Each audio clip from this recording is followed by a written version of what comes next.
Bienvenue sur Élixir de Confiance, le podcast qui redonne le pouvoir aux femmes en vous aidant à reprendre confiance en vous pour enfin vous épanouir pleinement dans votre vie et dans vos relations. Je suis Jessica et ma mission est d'aider chaque femme à s'aimer et trouver la clé du bonheur en elle pour pouvoir créer des relations plus saines et plus sereines sans s'oublier. Pensez également à vous abonner et si l'épisode vous a plu, à mettre un 5 étoiles. Je vous souhaite une très belle écoute.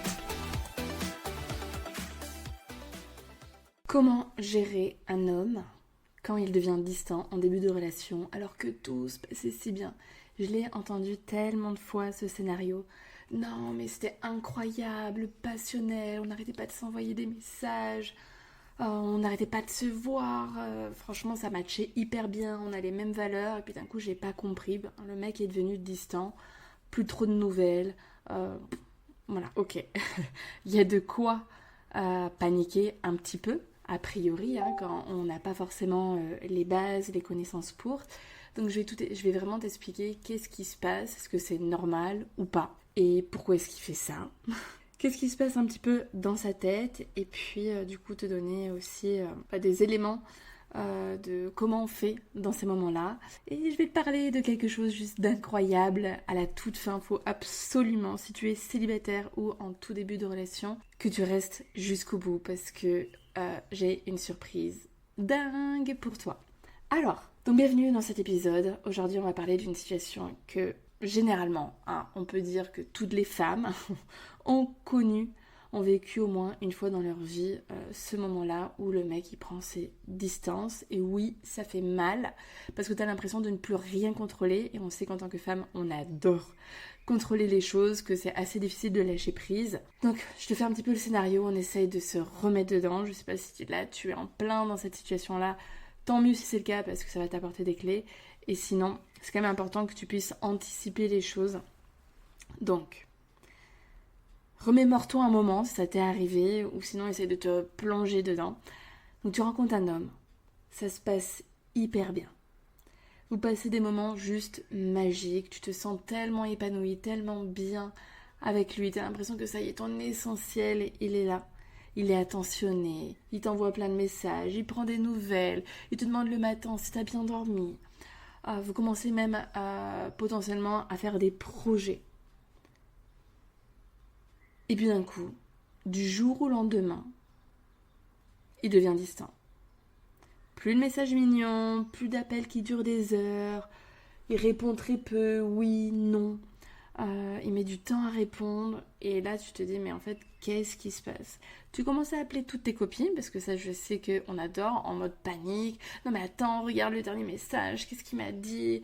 Tu crois que ça veut dire quoi? Donc si tu vis ça, donc si tu l'as vécu, t'inquiète pas, ça va aller, ça va bien se passer, tu vas arriver à surmonter ça, je te comprends. La première des choses à faire, c'est de ne pas prendre les choses personnellement. On a toujours tendance à se dire « Oh là là, c'est que j'ai fait une connerie, oh là là, c'est que je suis pas assez bien, c'est que si, c'est que là », alors que non, il y a 1001 raisons. Donc, on ne prend pas les choses personnellement, c'est comme quand, voilà, il y a quelqu'un qui, je sais pas, que vous connaissez dans votre cercle amical, familial, ça va pas bien, vous dites pas que c'est de votre faute, non. Tranquille, ok. Parce que vous n'êtes pas le centre du monde de tout le monde. Il se passe aussi des choses dans leur vie perso. Par exemple, tu vois, ça peut être aussi le mec, il a un problème au travail et puis il peut percevoir le fait de venir t'en parler comme peut-être un manque de faiblesse et du coup, il a besoin de gérer ça de son côté. Et du coup, c'est trop si... il n'a pas la tête à l'amour parce il peut être préoccupé par autre chose. Tu vois, ça peut être une possibilité. Je dis pas que c'est celle-là, mais en tout cas, ça peut.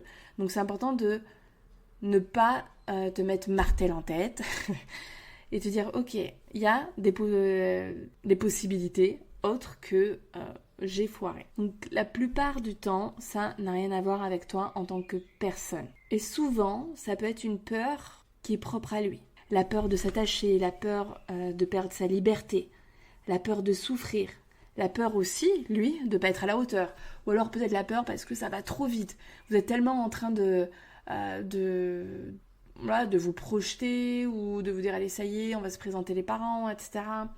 Les amis que d'un coup ils se disent oh là là, est-ce que oui c'est bon ou pas? Donc pourquoi est-ce qu'un homme, il peut, du jour au lendemain, comme ça, prendre ses distances?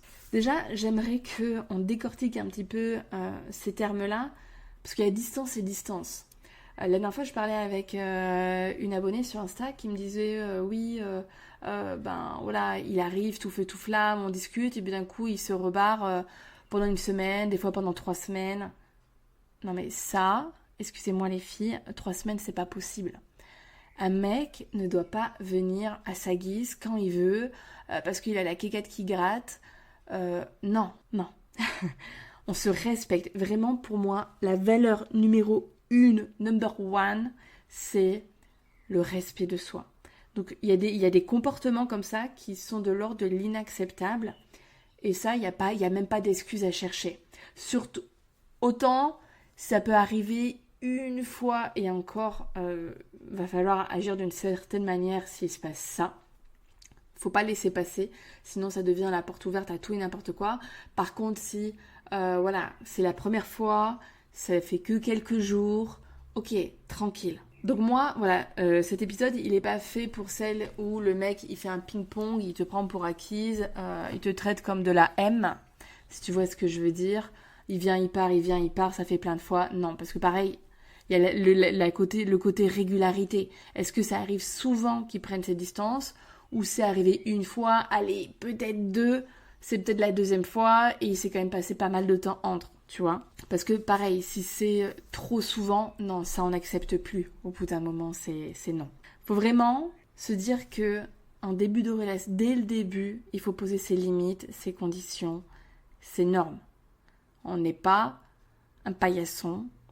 Personne ne va venir s'essuyer ses pieds sur nous. On se respecte. Ce qu'il faut savoir, c'est que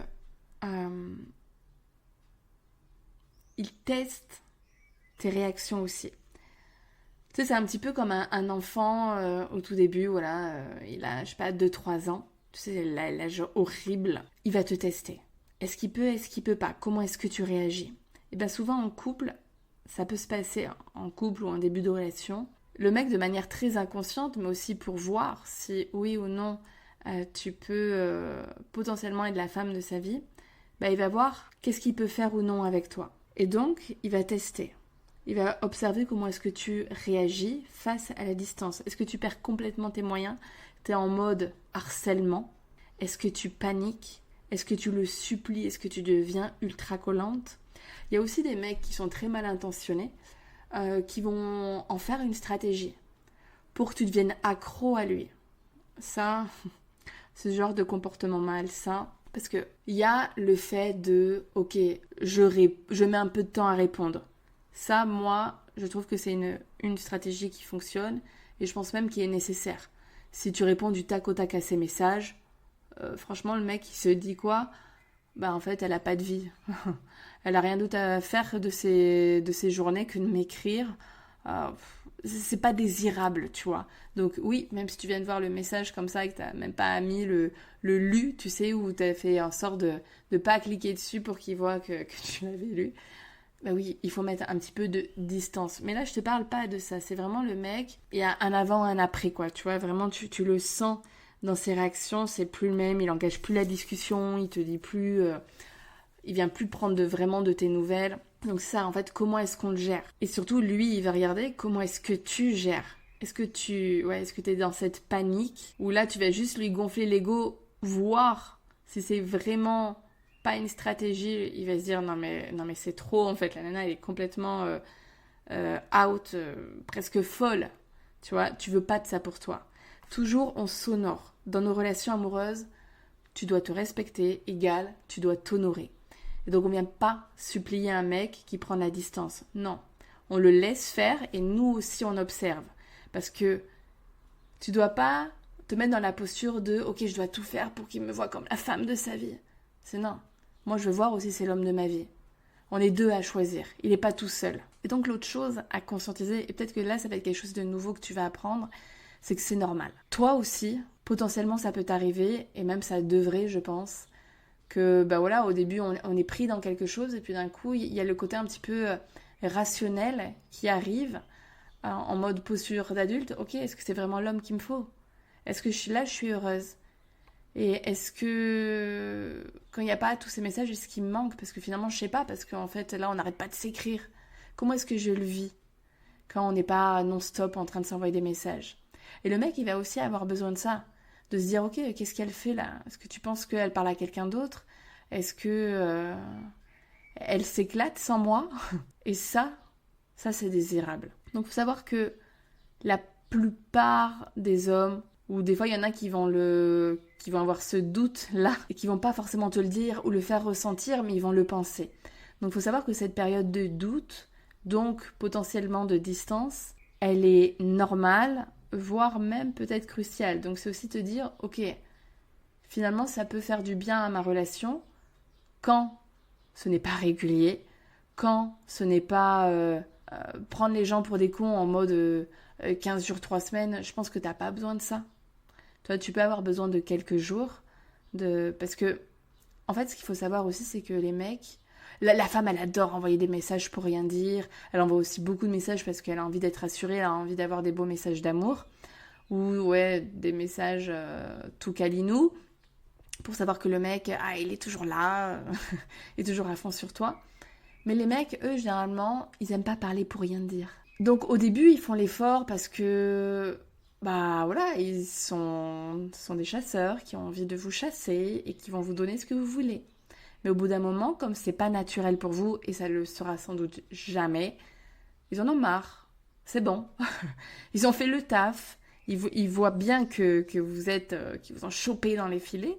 Donc maintenant, ils peuvent se reposer un petit peu. Et ça, c'est pas grave. C'est comme, vous savez, quand on a les papillons dans le ventre, ça c'est au début, mais 3 ans plus tard, tu n'as plus les papillons dans le ventre quand tu vois ton mec.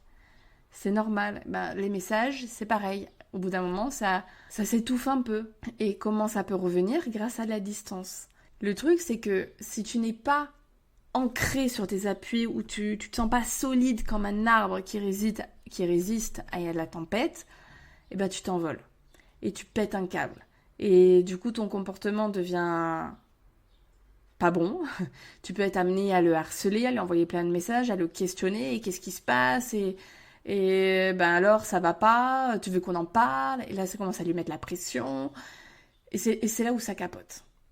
Donc c'est pour ça qu'il y a vraiment des choses, des règles, des erreurs à ne pas faire en début de relation. Il y a une posture à avoir, vraiment un état d'esprit. Et tout ça, je vais vous l'expliquer dans quelques jours. Du 23, voilà, écoutez bien parce que j'ai une nouvelle juste incroyable. Du 23 au 26 juin, j'organise un challenge. Ce sont 4 jours offerts, rien que pour vous permettre de transformer votre vie amoureuse. Il y en a marre d'être ghosté. Il y en a marre d'enchaîner, de vivre toujours les mêmes schémas, de tomber toujours sur le même type d'homme, de vivre toujours des relations qui se cassent la gueule, des relations foireuses. Vous donnez tout et à la fin, vous n'avez plus rien. Ou alors, vous recevez que des miettes, ou vous avez toujours l'impression d'être un plan B. Le au cas où, ou quand j'ai rien à faire, ok, je veux bien te voir. Non. Terminé. Si à chaque fois il y a des schémas qui se répètent, c'est qu'il y a quelque chose qui ne va pas. Pas chez l'autre. Il y a des choses à changer chez vous. On vient toujours reprendre notre responsabilité. C'est pas de la faute des autres. Je dis pas que c'est de votre faute non plus parce que vous n'avez pas appris. Et que je sais que vous avez un trop plein d'amour à l'intérieur de vous. Vous avez besoin d'aimer et d'être aimé. Ce qui vous pousse à avoir un comportement parfois trop étouffant, trop d'amour, trop ceci, trop cela, et qui fait que l'autre, pour lui, c'est trop et il va avoir tendance à fuir. Donc il y a des choses à changer. Si aujourd'hui, vous n'avez pas la vie amoureuse que vous avez toujours rêvé, c'est qu'il y a quelque chose à faire bouger. Et vous avez les solutions. Je vais vous donner des pistes dans ces 4 jours qui sont totalement offerts. Et vraiment, ça va changer la donne. Vous allez conscientiser des choses, avoir des clics de malade, comprendre pourquoi et surtout comment changer les choses. Je vais vous expliquer les codes, les règles du jeu en matière de séduction parce que quoi qu'on en dise, déjà la séduction, oui, c'est un jeu. Il n'y a pas un gagnant et un perdant, c'est pas ça. Ce qu'on veut, c'est tous les deux ressortir gagnants, être le match parfait l'un pour l'autre. Mais du coup, il y a des choses à faire et à ne pas faire. Et je vais tout vous expliquer dans ces 4 jours. Vraiment, ça va être incroyable. C'est la première fois que je fais ça. Et ça me demande beaucoup d'énergie, beaucoup de temps aussi pour tout créer, pour vous donner le meilleur. Et parce que j'ai envie de créer du lien. Là, aujourd'hui, vous m'écoutez sagement. Mais il va falloir dépasser ça. Il faut aller plus loin maintenant. Écouter, c'est bien. Mais derrière, il faut de l'action. Il n'y a pas de changement sans action. Donc, inscrivez-vous. Je vous mets le lien déjà dans ces épisodes-là. Si jamais, je ne sais pas pourquoi, il y a un bug, vous verrez qu'il est présent dans les derniers épisodes de podcast. Et ça va être dingue, quoi. Si jamais, parce que moi et la technologie aussi, ça fait 12, vous recevez pas le mail de confirmation, venez me voir sur Instagram, je suis pas une star, hein. Je suis complètement abordable, je suis là pour vous, je fais tout ça pour vous, donc je veux qu'il y ait un maximum de monde. Par contre, les places sont limitées parce que sur le Zoom, je peux pas accueillir plus de 50 ou plus de 100 personnes. Donc voilà, prenez bien votre place, donnez-vous à fond. Venez aussi j'ai créé un groupe WhatsApp parce que je veux aussi qu'il y ait cet effet de groupe, tu vois, qui va vous booster. Vous n'êtes pas toute seule à vivre ce que vous vivez. Et j'ai envie que vous vous sentiez motivé, soutenu, que vous soyez dans le partage. Et vous allez pouvoir me poser aussi vos questions, ou si vous êtes en train de vivre quelque chose, de nous le partager. Je vais vous donner des conseils. Donc, allez, vraiment, ça va être ouf. Bon, allez, je vous laisse pas comme ça. Je vais quand même vous dire comment réagir. Alors déjà, respire à bon coup. Après, voilà, il y a vraiment des techniques à comment gérer l'anxiété lorsqu'il se passe des choses comme ça qui sont à apprendre. Ça, c'est dans l'Académie des élixirs où je vous explique exactement comment se créer nos émotions, comment libérer cette anxiété. Et là, juste, je vais vous dire de vous concentrer sur votre respiration. Déjà, rien que de le faire ça, parce que on respire de manière très automatique, alors qu'en fait, la respiration a un pouvoir juste incroyable. Il suffit, je vais vous donner une astuce, c'est que, par exemple, tu inspires sur 4 secondes et tu expires sur 8. Le fait d'expirer plus longtemps, ça permet de calmer le système nerveux. Déjà, tu fais ça.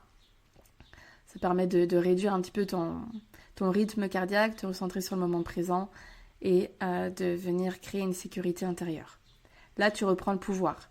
À chaque fois que tu fais quelque chose pour apaiser ton stress, hop, tu n'es plus seulement spectatrice de ce qui se passe, tu reprends le pouvoir. Tu fais quelque chose qui va te permettre de te sentir mieux. Tu n'es plus dans le fait de « ok, je subis sans rien dire, sans rien faire ». Moi, j'apprends à créer ma bulle de sérénité moi-même. Autre chose qu'il faut que tu conscientises, ce mec que tu as rencontré ne définit pas ta valeur. Peu importe son comportement envers toi, ça ne dit rien de toi. Autre chose, tu vas faire le jeu du miroir. Tu agis exactement comme il agit. Il est distant, toi aussi. Il met du temps à te répondre, toi aussi. C'est pas par vengeance que tu le fais, c'est simplement par respect pour toi-même. Toujours en sonore. Il a besoin de distance, que grand bien te fasse, et pendant ce temps-là, toi, tu vas réinvestir ta vie. Il n'y a rien de pire que de faire de l'autre le centre de sa vie, et surtout, moi je me suis toujours dit, ok, je ne veux pas qu'un homme ait de l'impact sur mon humeur. Bien évidemment que des fois il te rend tellement dingue que voilà, ça peut un petit peu noircir le tableau, mais faut prendre un temps pour accueillir ces émotions-là, les comprendre, voir aussi, parce que derrière chaque émotion il y a un besoin, quel est le besoin que j'ai derrière, et venir nourrir ce besoin par soi-même. Donc pendant ce temps-là que le mec il est distant, on n'attend pas en train de chialer tout le long dans son lit. Si on a envie de pleurer, ok, on pleure. Bon, il faut savoir qu'il y a 6 mois, tu ne le connaissais pas, donc tranquille, hein.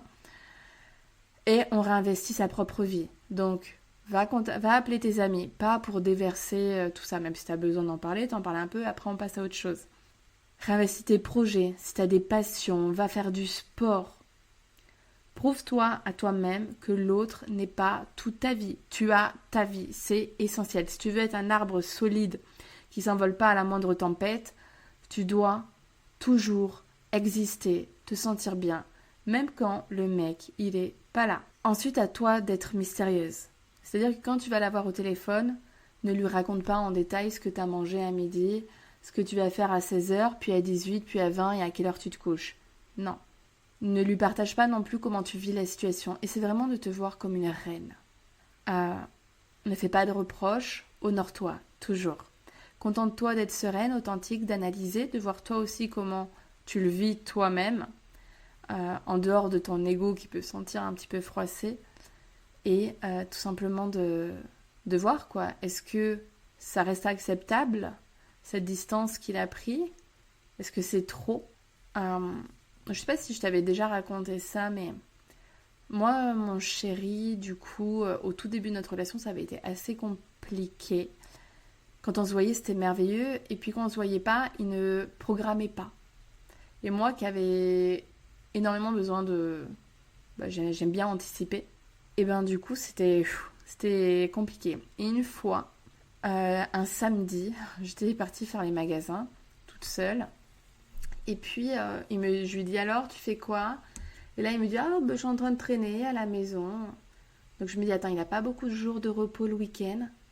Le mec, il est en train de flâner chez lui. Et même pas, il me propose de se voir, quoi.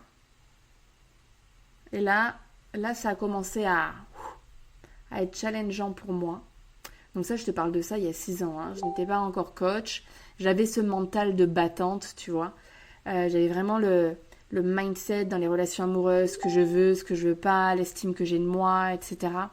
Ça c'était là, tu vois. Et donc du coup, mais ça m'aurait quand même facilité les choses si j'étais coach à l'époque. Et si j'avais tout le savoir que j'ai aujourd'hui. Et donc, là, je me dis à toi, mon coco, ça va pas le faire. Donc le samedi soir, rien.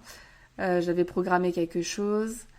Mais il me dit toujours pas, on se voit. Donc je me dis, le mec, il reste là à flâner chez lui, quoi. Et, qu'est-ce qui est kiffant? Est-ce que c'est plus kiffant ça que d'être avec moi, quand même? Et le dimanche, je crois qu'il pareil, rien. Je sais plus s'il m'avait proposé le dimanche soir ou pas. Et là c'était en dehors de mes limites, quoi. Je me suis dit, tu veux pas me voir du week-end? Ok. Le lundi, il a commencé à revenir. Tu vois, je lui en ai pas parlé. Je fais style de rien. Mais j'ai repris le pouvoir. Donc le lundi, il me propose, je dis non. Le mardi, il me commence à me dire si tu veux, je vous en ai déjà parlé de ça, mais bon, si jamais tu me découvres. Le mardi, je viens manger avec toi à ta pause déjeuner au travail. Il fallait faire mon travail de là où il habitait et où j'habitais aussi initialement, parce qu'on habitait à 5 minutes l'un de l'autre. C'était à 40 bonnes minutes en voiture, aller. Le mec veut venir manger. Là, il sent que ça va pas. Là. Je lui dis non, pas dispo. Le mercredi, il me repropose. En fait, moi, dans ma tête, je m'étais dit, il va falloir qu'il me repropose 3 fois pour que j'accepte. Je peux vous dire que quand je suis vénère, je suis vénère. Eh ben oui, oui. Après, je dis, bon, allez, abuse pas. Va pas faire une 4e fois non plus. Et la 4e fois, du coup, était... Je crois que... Ouais, la 4e fois, j'ai accepté. Là, ça a changé. Moi, j'ai même pas... Je pense que je lui en ai pas parlé parce que grâce à ça, j'ai repris le pouvoir. J'ai vu qu'en fait, il ne s'en fichait pas. Il insistait et ça m'a suffi. Et il y a eu des fois où j'ai mis carte sur table, où je lui ai dit bon, faut qu'on parle. Mais là, j'avais pas envie. Et c'est des choses comme ça, tu vois, qu'il faut être solide. Faut pas péter un cap, faut pas être dans le trop, faut pas devenir nerveuse, en colère ou avoir la voix qui tremble.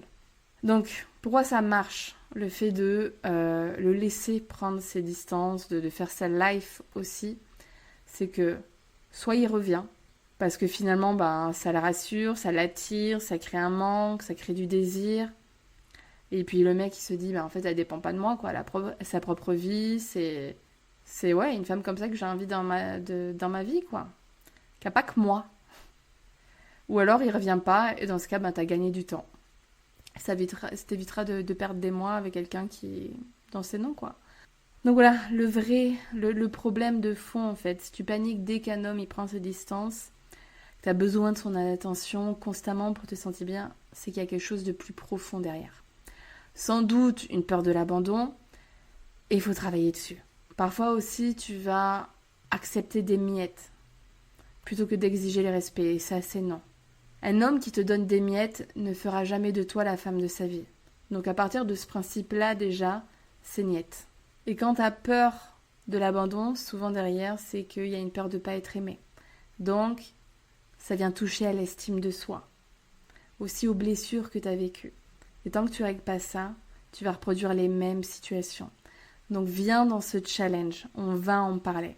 Et aussi, pour ne rien te cacher, parce que oui, à la fin de ce challenge, lors de la masterclass, je vais aussi te parler, après t'avoir révélé les codes à connaître absolument dans les relations amoureuses, je vais te parler de mon programme. Si c'est fait pour toi, tant mieux. Mais puisque tu vas voir que ça va être incroyable. Enfin, mon programme, je l'ai fait de manière à ce que, bah ouais, il te permette de vivre la plus belle relation que tu n'auras jamais eue, quoi. Que tu attires enfin le bon à toi. Et t'arrêtes de te contenter de n'importe quoi, de tout accepter, de saboter aussi des relations qui étaient prometteuses. Mais voilà, parce que tu avais peur d'être abandonné, ben boum, et puis c'est reparti, et puis la prochaine relation sera la même. Là, on met fin au schéma répétitif. Voilà, je t'en parlerai, tu verras si ça te parle ou pas, ce programme. Et moi j'ai trop hâte, rien que de faire le challenge, ça va être dingue, ça va tellement vous apporter. Donc je vous attends nombreuses. Allez, je vous laisse, je vous fais des gros bisous et honorez-vous.